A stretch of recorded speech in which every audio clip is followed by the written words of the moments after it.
Muy bien, buen día, Ángel. Buen día, Hugo.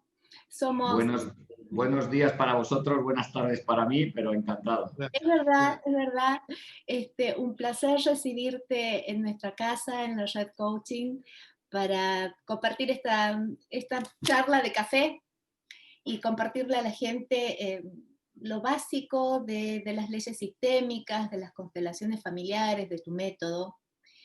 Y empiezo directamente al grano porque es algo que me ha sorprendido. ¿Cómo una persona como vos, después de 30 años de arquitectura, decide dejar todo y dedicarse al trabajo sistémico? ¿Qué fue lo que te enamoró? Me enamoró la metodología y me enamoró el resultado que yo no buscaba. Y cuento, me enamora la metodología porque yo creo que todas las personas en la vida sufrimos una crisis en algún momento de tu vida.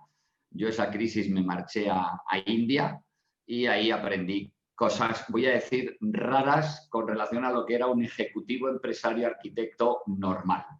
Entonces se me abrieron como dos mundos. Era un mundo, voy a decir, más esotérico, energético, menos palpable, y luego todo el mundo terrenal. Y cuando llego al cabo de los 2 años y por primera vez veo delante de mí la primera constelación, aquello me fascina. O sea, es como me da un golpe en la cabeza, pero bueno, ahí me quedo, me voy a dedicar a ello y digo, bueno, voy a ir viendo. Y me pongo a ir a cursos, aparece Hellinger, es la época de Hellinger en España, y le sigo. Qué curioso, de lo que yo iba aprendiendo, de cositas, yo llegaba todos los lunes al estudio y decía, oye, vamos a probar una cosa, que ya me decían, oye, déjate de que probemos cosas, que por favor ya está bien. Y yo les decía siempre lo mismo, ya, probamos 7 días, y si no funciona, pues volvemos al antiguo, pero he escuchado cosas que creo que nos va a ayudar a ser mejores equipos, mejores personas, mejor relación, y si, oye, conseguimos venir al trabajo mucho más a gusto, pues mejor. Bueno, pues fue, voy a decir, una semilla. 2 años más tarde me sorprendo cuando mi asesor fiscal me trae las cuentas y habíamos producido un 400% más. ¡Wow! Pero la meta no era esa, la meta era que nos lleváramos bien. Y tanto fue que yo pasé de ser, lo cuento siempre como gracia, un empresario típico a atípico. Digo típico porque el empresario típico está, oye Juan, no te va, vete, quédate un poco más y adelanta. Oye Pepe, a ver si mañana vienes antes. No, yo pasé a ser un empresario que echaba a la gente del estudio porque no querían irse. La motivación subió hasta tal límite, veían que se conseguían los objetivos tan rápido y que además nos daba tanto bienestar que era, o sea, era una cadena. Eso es lo que hizo que subiera la producción. Pero yo lo que vi es que mi equipo cada día estaba más contento, yo también, por supuesto, y cuando vi que eso funcionaba, las ganas por la arquitectura se me empezaron a marchar, la pasión por mejorar las relaciones humanas me desbordaba y llegó un día que dije, me voy de aquí.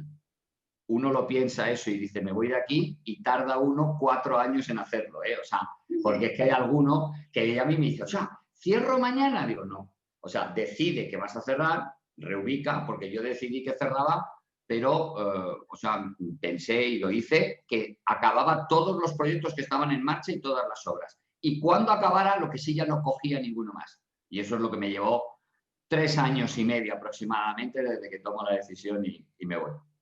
¿Y cuáles son esas leyes sistémicas que ibas aprendiendo de a poquito? Que más te... Eran 3 cosas, de verdad, si es que cada vez que lo cuento son básicas, lo que pasa es que no las hacemos. La primera es una ley de intercambio base. El ser humano necesita intercambiar energía, porque estamos diseñados de una cierta manera, no me voy a meter en mucha profundidad, pero los seres humanos queremos cosas y damos cosas. Y en este intercambio, como decía la ley, tenemos que sentirnos en equilibrio. Y cuando el ser humano no se siente en equilibrio, pasa entonces las dos otras cosas. Una, o que estás enfadado con los demás porque siempre tú das mucho y los demás no te dan lo que tú quieres. O dos, como siempre hago la gracia, cuando vas por la calle te cruzas de acera porque ves a uno que dices, jo, si es que le debo, siempre me está dando y no le devuelvo. Entonces te da cosa. Entonces, pero en cualquiera de los dos casos no te hace sentir bien. Y cuando las relaciones mejores que tenemos, ya sean de pareja, de familia, de amigos, lo que sea, son aquellas en que estás tranquilo, en las que, oye, hacemos un intercambio, tú me das esto, yo te doy esto, o yo te doy, pero tú ya me darás. Y eso es lo que hay que saber. Y eso rige un principio, que es lo que se llama la ley del equilibrio entre el dar y el tomar. La segunda, y ya esa es la que me priva, que es la ley del orden. ¿El orden en qué? Hellinger decía una cosa y a mí me fascinó. Dice, entender que todo ser humano lo único que intercambia de base es buena voluntad. O llámale amor, o llámale energía. En ningún caso de base nadie quiere hacer daño. Otra cosa es cuando estoy enfadado, etc. Pero es que a veces el amor mata. Y lo pongo extremo para que nos entendamos. ¿Cuántas veces alguien se sienta agobiado porque, oye, deja de darme? Ya, pero es que te quiero mucho. Ya, pero que estoy agobiado. O cuando el jefe tiene tantas ganas de ayudar al empleado que el empleado dice, oye, déjame que yo necesito equivocarme para aprender. Entonces, hay veces que cuando el intercambio no se hace con un orden, este intercambio daña, aunque no sea tu intención. Entonces, Hellinger también ponía el ejemplo del amor y dice, el amor o el intercambio es como el agua. ¿El agua es buena? Sí. Pero ¿qué pasa si no hay un cauce que la contiene? Pues que como se desborde, a no ser que dediquemos el campo a arroz, lo destrozamos. Entonces, cuidado con, en teoría, cuando el intercambio no se da en un buen orden, porque hace daño. Otro ejemplo que pongo, de esto para que la gente lo entienda. ¿Qué pasa si un grande se apoya en un pequeño? Y lo voy a poner primero físico y luego energético. Si un señor de 100 kilos se apoya en uno de 30, lo aplasta. Pues, ¿qué pasa cuando emocionalmente un padre se apoya en un hijo? ¿O qué pasa cuando emocionalmente un director de una empresa se apoya en sus empleados? Pues que la gente se asfixia y siente miedo. Es como si tú eres el grande y eres el que tienes que sujetar, y esto es también lo que me enseñó. Entonces, ¿cómo debe ser este intercambio para que realmente sea beneficioso? Y la tercera, y ya acabo, que es súper sencilla, es que el ser humano nos han diseñado de una manera que cuando nacemos, si no nos acogen o nos cuidan, morimos. Entonces, tenemos grabado en el ADN que necesitamos pertenecer a sistemas. Y cuando no pertenecemos, nos entra como un pánico, es un pánico instintivo. Por eso, pongo ejemplos graciosos, normalmente no dejamos a una novia hasta que no tenemos otra. No dejamos un trabajo hasta que tenemos otro. No dejamos un sistema hasta que... Porque pensamos que en ese impasse vamos a morir. O sea, morimos emocionalmente, morimos físicamente, pero entonces es una sensación. Cuando los sistemas saben realmente darle a la persona el sentido de pertenencia, lo que adquiere la persona es una cosa muy básica, que se llama confianza. Y cuando el ser humano tiene confianza de que su vida no peligra, entonces pone toda su energía a disposición del sistema. Por eso hay que hacer que la gente se sienta que pertenece al sistema con orgullo y con motivación.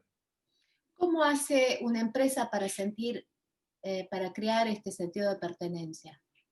Según la entender una sola cosa básica. Si la sistémica me fascinó, yo creía que el mundo era muy complejo. Cuando me lo enseñaron dije, es verdad. ¿Cómo hace una empresa sabiendo y reconociendo internamente que sin los trabajadores la empresa no valdría para nada? Luego, la empresa no es la empresa por sí, la empresa es por los elementos y los miembros que hay ahí. Por eso vosotros pertenecéis, porque si vosotros no pertenecéis, la empresa no vale. Y de hecho, la empresa que no, voy a decir que no es que motive, es que realmente no le da el valor y el reconocimiento a las personas que tiene como tal, son normalmente empresas que van para abajo de cabeza. O tienen que aportar muchísima más energía de otro tipo, de recursos, de dinero, etcétera, para poder subsistir. Y ese es el gran error. Cuando estos tres principios se aplican, y de verdad que a día de hoy ya puedo decir que lo aseguro, esto fluye más. Ahora bien, aclaro una cosa porque también lo dirán, bueno, habrá muchas empresas que esto no se aplique. Y digo, sí, sí. ¿Y funcionan? Digo, sí, sí. Ahora, la eficiencia baja mucho, la motivación también y el bienestar está muy abajo. Es lo único. ¿Pero puede funcionar una empresa sin esto? Por supuesto, ¿eh? O sea, vamos, lo aseguro. Ahora, el precio que se paga ya es de cada uno. Claro, y cuando estás hablando de reconocimiento, no estás hablando solo de reconocimiento económico. Bien.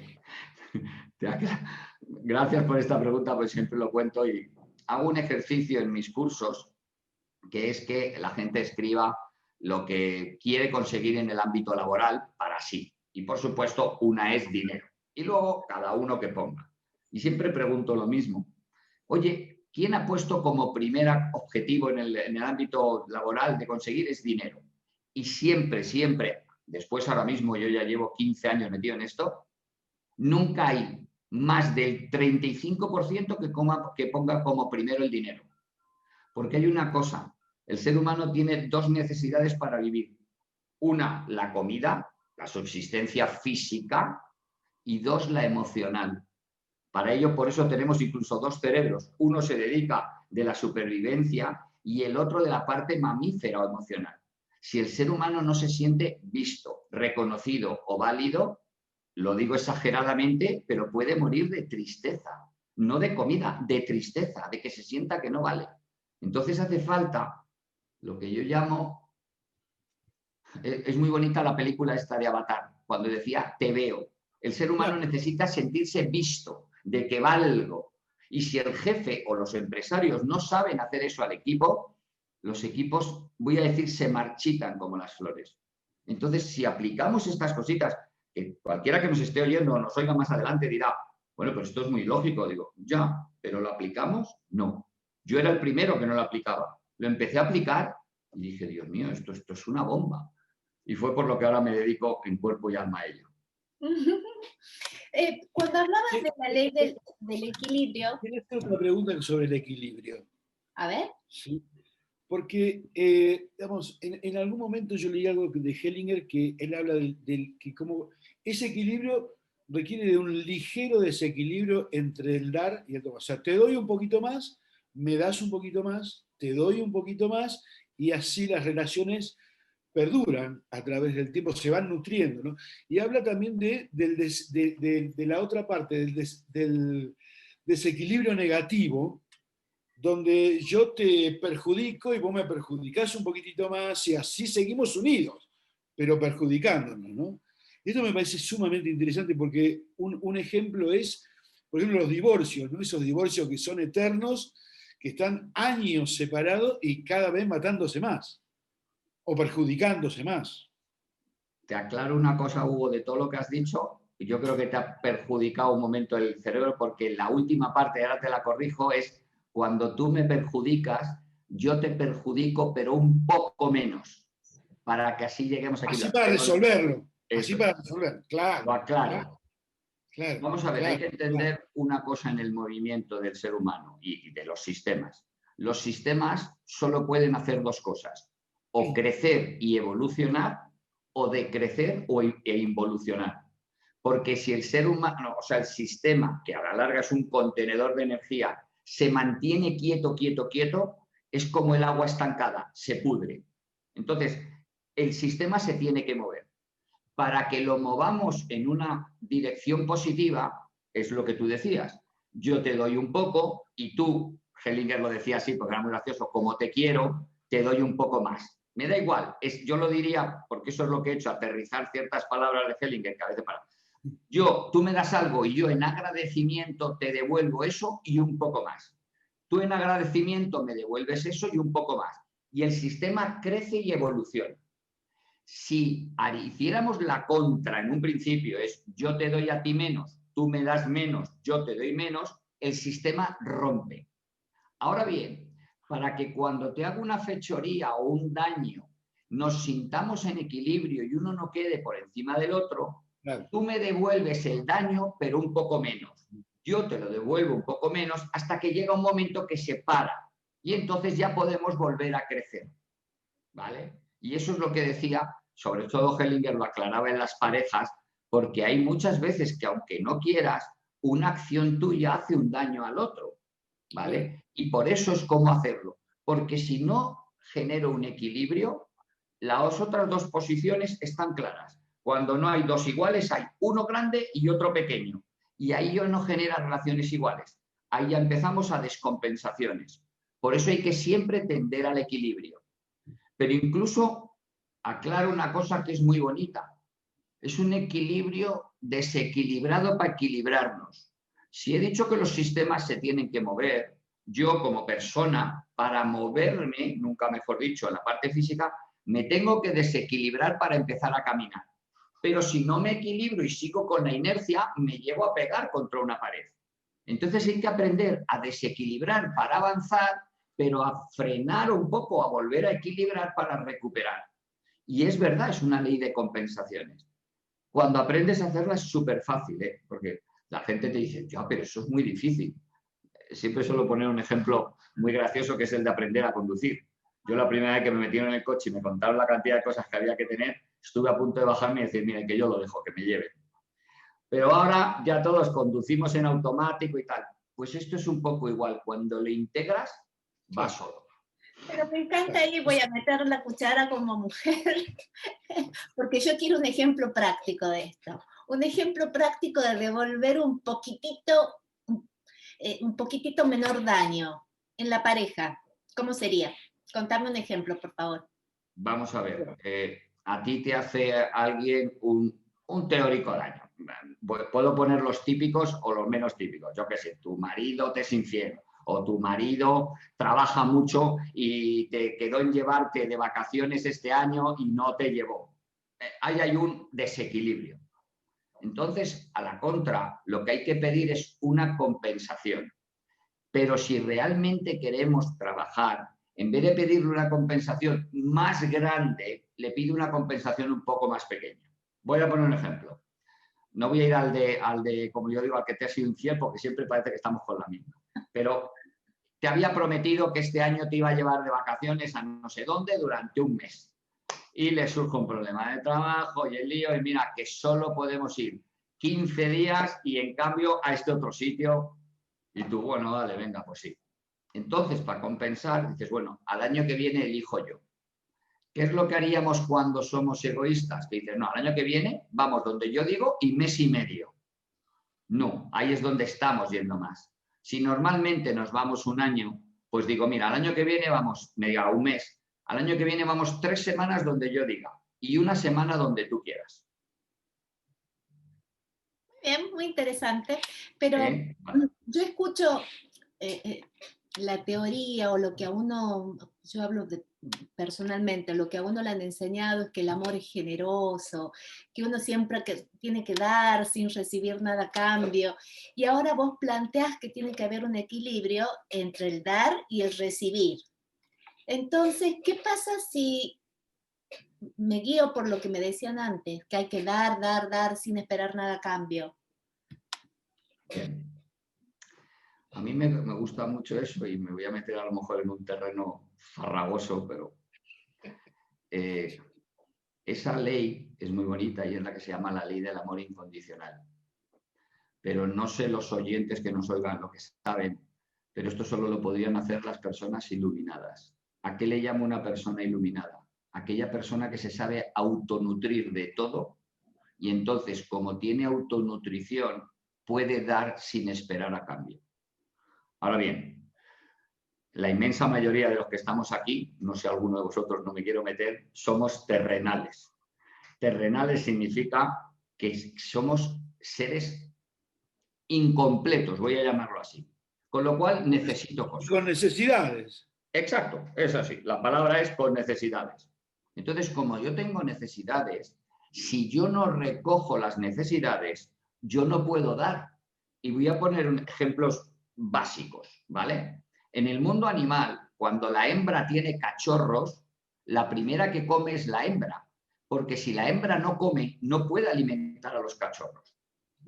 Si tú quieres dar amor a alguien y tú no recibes amor, ¿cómo vas a dar amor si no lo tienes?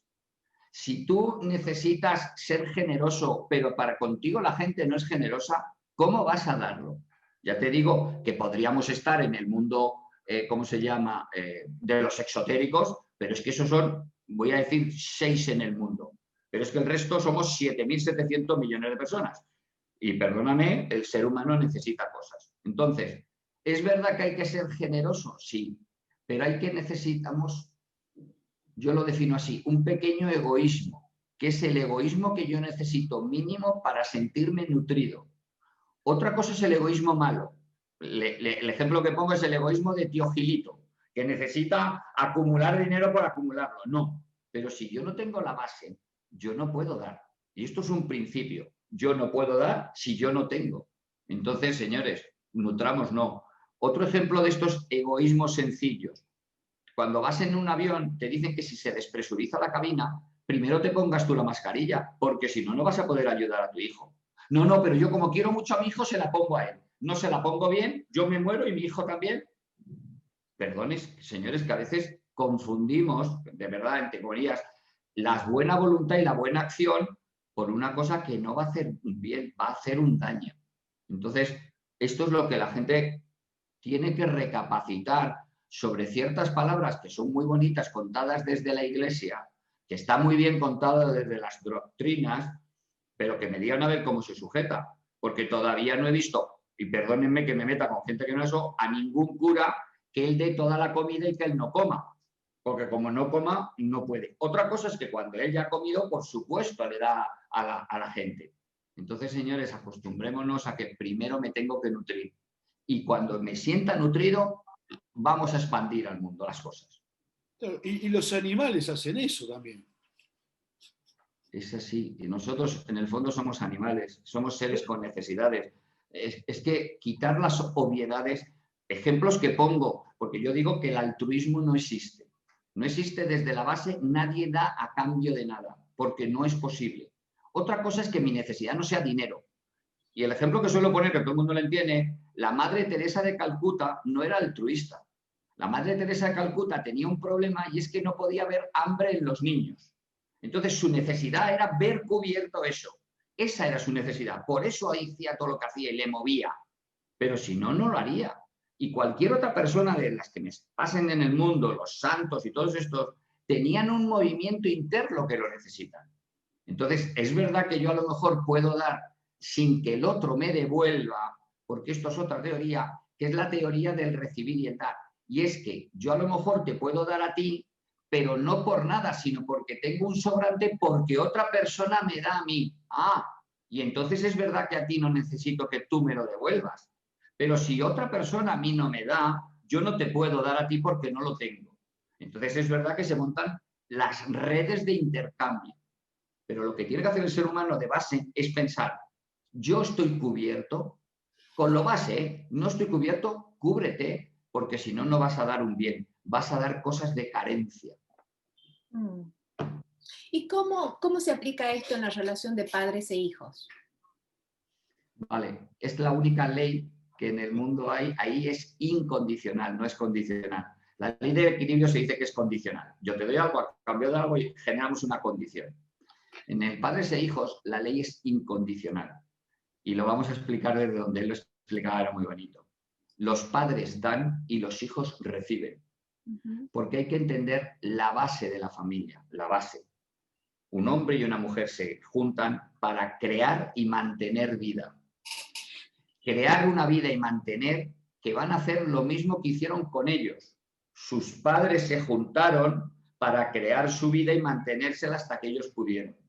Entonces, ahí no es, hijo, yo te mantengo la vida si tú me la mantienes a mí. Eso es uno de los grandes errores que hay y que está generando, voy a decir, un gran caos mundial, porque los países, los políticos, etcétera, les interesa. No, la obligación de cuidar a los padres es de los hijos. No, señores, no es así. ¿Yo puedo cuidar a mi padre? Claro que puedo cuidar, como puedo cuidar a cualquier señora mayor, pero no colocándome de padre. Y esto lo suelo explicar, que es una gran diferencia. Mi padre sí tiene que hacer de padre mío, pero yo no tengo que hacer de padre de mi padre. Ahora, ¿yo puedo cuidarle como cuida a otro anciano? Por supuesto, pero no me coloco de padre. Suelo poner un ejemplo muy sencillo para que la gente lo entienda. Si tú eres pequeño y estás malo, tu padre te dice, tómate esta pastilla. Y te dices tú, no quiero. Y dices, sí, te la tomas, porque si te pasa algo, la responsabilidad es mía. Pero cuando tu padre es mayor, por supuesto, no si tiene Alzheimer o demencia senil, que no se entera, no, un señor mayor, pero sus facultades, y el médico le dice, tómate la pastilla, y no se la toma, y tú llegas y dices, papá, tómate la pastilla, y dice, no me da la gana, tú no le puedes decir a tu padre, tú te tomas la pastilla porque lo digo yo. Pero, señores, que tú no tienes esa responsabilidad. Tu padre es un señor que decide si se toma la pastilla o no, o si decide morirse, ¿vale? Y esas cosas a veces se malentienden. Entonces los hijos, porque se creen que tienen que devolver al padre lo que les ha, al padre, a los padres, lo que han recibido, se ponen, bueno, a veces se salen de sí mismos y se ponen a hacer de padres de sus papás. Y eso descompensa. ¿Qué puede pasar en un sistema descompensado? Normalmente hay una alteración del orden y genera mucha disfunción. Los pequeños se sobrecargan de muchas cosas que a veces les asfixia energéticamente y los mayores se vuelven personas sin poder de decisión. Se vuelven niños siendo adultos, pero no el niño de cuando una persona es muy mayor y ya. No, no. Es que empiezan a dejar todas las decisiones y toda la responsabilidad en los demás, con lo cual ellos dejan de coger su posición. Y eso lo que genera en el fondo es mucha carga para los de abajo, eso genera normalmente tensiones y son esas familias que yo llamo disfuncionales, en las que los pequeños están reventados, o alguno de los pequeños, y los mayores están laxos totalmente. Sí, pero en la Hay una gran... sí, Dale, dale. en la No, digo, hay como una gran pérdida de poder, ¿no? En la persona. Muchísima. Y en los otros cogen un sobrepoder que no pueden. ¿Y qué les pasa a ese tipo de personas? Que cuando van a los sistemas organizacionales no saben tener una autoridad. Porque como no confían inconscientemente en la autoridad, ellos quieren cogerse a la autoridad. Y entonces, si hay una autoridad de verdad que vale, entran en choque. Y son esas personas rebeldes de ¿por qué hay que hacer esto? Pues porque lo dice el jefe. Ya, pero ¿por qué? A ver, que me lo explique. Perdona, si no tiene que explicártelo. Si él es tu jefe, te manda, hombre, a no ser que te haga hacer una cosa a recreación, pero si a él le gusta que tú lo pintes de rojo, tú lo pintas de rojo porque él ya sabrá por qué te lo pide de rojo. No te tiene. Pero claro, vienen de sistemas en los que ellos cuestionaban todos e incluso se ponían por encima de los grandes y normalmente en las empresas chocan. Pero en la práctica, a ver, mi papá es un hombre que tiene casi 80 años y que gracias a Dios está sano y absolutamente lúcido mentalmente, pero me pongo a pensar en esto que vos decís, si de repente yo le dijera, papá, te tenés que tomar la pastilla, y él me dijera, no quiero, pero yo sé que después si a él le pasa algo, la que va a tener que salir corriendo a solucionar su urgencia, voy a tener que ser yo. Entonces, ¿cómo le encuentro la respuesta a esto? A ver, muy sencillo. La primera pregunta, ¿por qué cuidas tú a tu papá? Porque, voy a decírtelo así, ¿por qué no le pones un cuidador? ¿Me entiendes? O sea, tú decides cuidar a tu papá porque te conviene. Me parece fenomenal, yo no lo quito. Y si tú decides, te lo voy a poner otro ejemplo, en vez de tu papá, tu vecino te dice que se tiene que ir un mes y que tiene a su papá malo, que si no te importa cuidarlo. Y tú porque quieres, no tienes problema, dices que sí. Desde el momento que decides cuidar al vecino, al hijo del vecino, si se pone malo, claro que sales corriendo para el hospital. ¿O no? Claro. Entonces, la primera pregunta es, ¿por qué dices sí a cuidar a tu papá? Y si lo dices, asume lo que pasa. Pero no le fuerces a él a que haga lo que a ti te conviene para que él esté bien y tú no tengas que salir corriendo. Ok. Ahí está claro. No sé que esto... Mira, yo tengo una madre de 88 años con demencia senil, ¿eh? O sea, te lo digo. Y somos 4 hermanos, bueno, uno vive fuera, 3 estamos aquí. Y en un principio, pues empezamos a pensar, bueno, pues nos la vamos llevando uno cada uno y tal. Llega un momento que dijimos, vamos a ver, esto nos genera un problema gordo. Entonces, vamos a ver, mi madre necesita cuidado, perfectamente. Mi madre tiene una casa estupenda, perfectamente. Pues vamos a buscar unas señoras en las que mi madre está cuidada 24 horas al día. Pero si tiene que salir alguien, que salga la muchacha. Porque es verdad que nosotros tenemos pues nuestros trabajos, nuestros viajes. ¿Qué hacemos? Eso sí, la llamamos cada 2 por 3, vamos a ver la cabe que podemos, pero hay alguien encargado de que si mi madre le pasa algo, tiene una deficiencia respiratoria, pues que tiene que llamar a la ambulancia, salir corriendo, es esta señora. Claro. Perfectamente claro. Hablaste también de los gobiernos, justo que hablabas de los padres, ¿no? Sí, yo quiero irme para ahí. Y si tuvieras que decirle algo desde tu rol de coach sistémico y de creador del método que en algún momento vamos a hablar también de por qué es particular tu método. Si tuvieras un político, un gobernante al frente, ¿qué les recomendarías? Te recomendaría una cosa muy, muy sencilla de decir y a lo mejor un poco más difícil de comprender. En la ley del orden dicen que hay dos órdenes. Primero el funcional, en función de tu cargo, y luego el orden de prevalencia en función de lo más antiguo y lo más nuevo.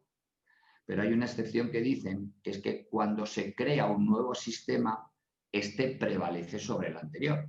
Y voy a poner primero un ejemplo básico de familia que ayudará mucho. Tú naces en una familia con unos padres y unos hermanos. Cuando tú decides formar tu familia, a partir de ese momento, ese sistema prevalece sobre el anterior. Ejemplo que pongo. Si se te pone enfermo tu marido o tu hijo y tu padre, primero cuidas a tu marido y a tu hijo. Tu padre, pues ya veremos cómo se cuida, ¿me entiendes? Por supuesto, si puedo a todos, cuido a todos. Pero, ¿cuál es la ley de prioridad, ¿vale? En este sentido. Entonces, un político es una persona que viene de un sistema, llámese sistema político. Pero cuando decide entrar a formar parte de un sistema más grande, voy a decir ciudad o país, ahora mi prioridad es el país. Pero normalmente los políticos lo que tiran es para el partido. ¿Por qué? Porque tiran para los votos. Y entonces, perdonen, estamos cambiando el orden.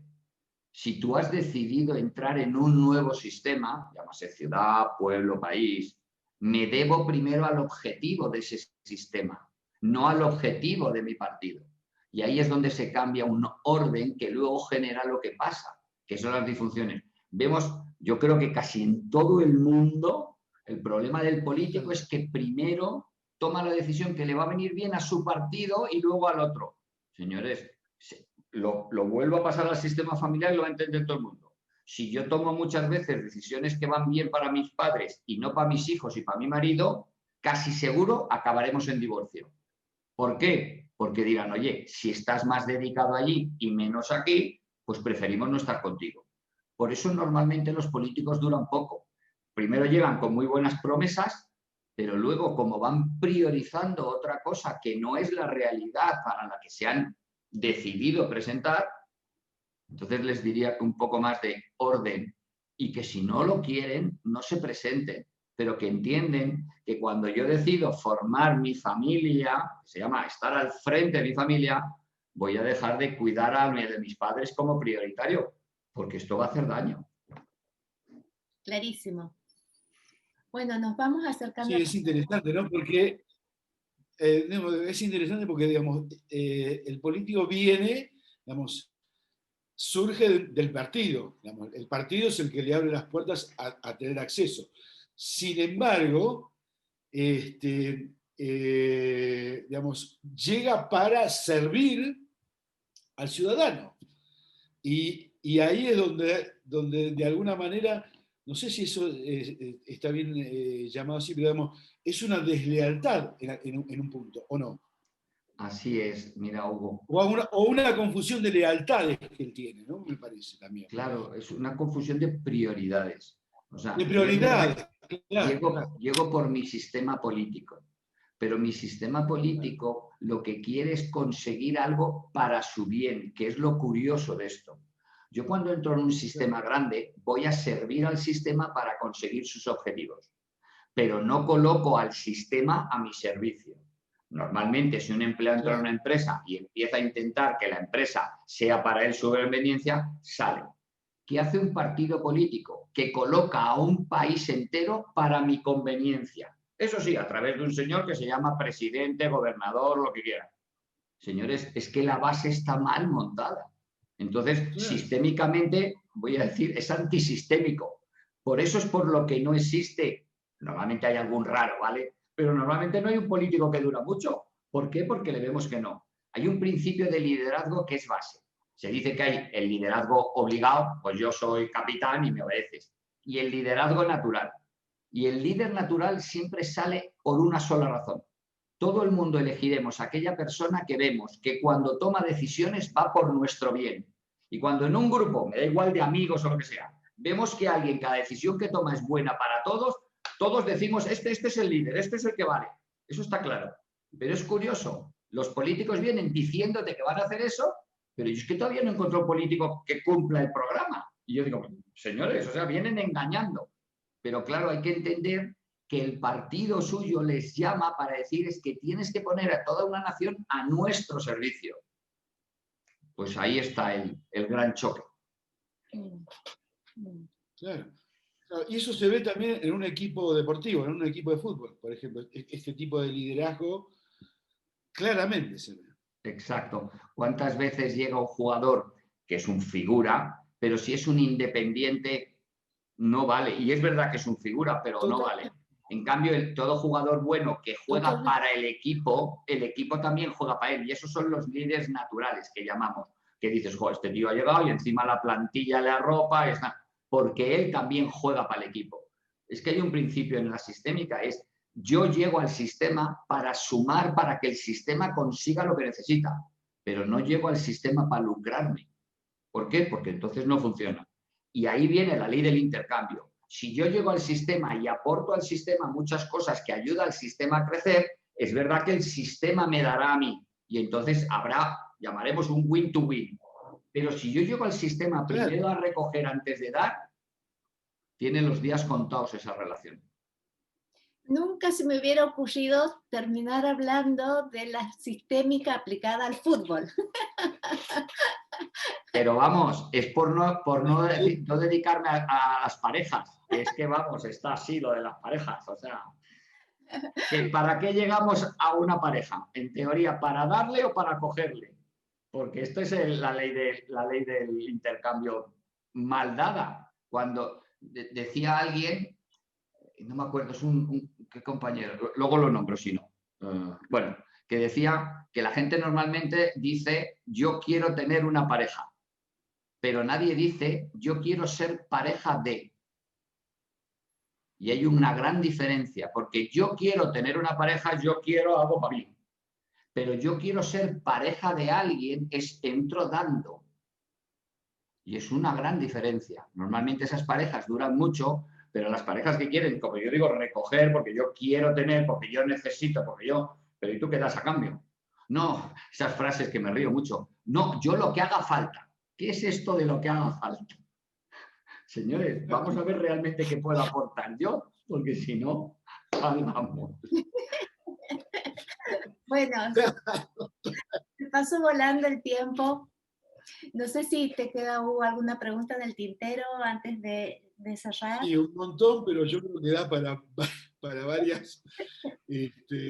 Porque, digamos, como el tema, bueno, de la política, sobre todo de los desórdenes que suele haber, escuchándote, en la administración pública, ¿no? En cualquier oficina es terrible, pero también en el ámbito privado, ¿no? Es decir, ¿cómo poder diagnosticar o cómo poder mirar? ¿Qué es lo que haces? ¿Lo haces en base a representaciones con objetos?